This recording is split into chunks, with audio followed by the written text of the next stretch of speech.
kitu ambacho tunatakiwa tujifunze, Mungu kuwa ndani yangu. Kwamba ujue Mungu yuko ndani yangu. Haleluya. Ujue kwamba Mungu aliyeziumba mbingu na nchi yuko ndani yako. Hebu sema Mungu yuko ndani yangu. Mungu yuko ndani yangu. Sema tena Mungu yuko ndani yangu. Mungu yuko ndani yangu. Na kama Mungu yuko ndani yako, maana yake hauna mashaka. Amen. Hauna wasiwasi. Kwa nini? Kwa sababu wakitaka kupigana na wewe, watapeperushwa kama upepo. Amen. Haleluya. Amen. Bwana asifiwe sana. Amen. Hawezi kuinuka.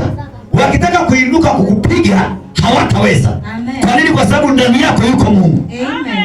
Haleluya. Amen. Bwana Yesu asifiwe. Amen. Haleluya.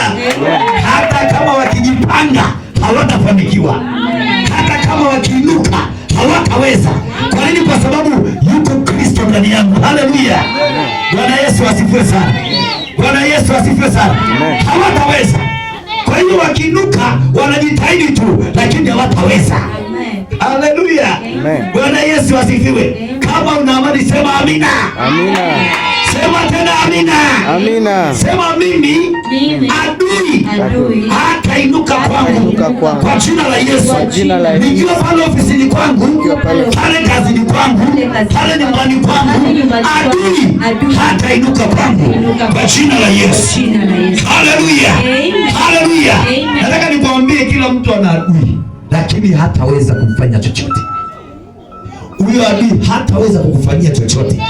Kwa nini? Kwa sababu anataka kupambana. Unajua nikwambie, maadui hawachokaji. Bwana asifiwe sana. Akipeperushwa atajifanya kama anakuja, anakutana nacho tena. Anakutana nacho tena. Anakuja kuangalia ili aone kama mlango uko wazi. Sema mlango hautakuwa wazi kwa jina la Yesu.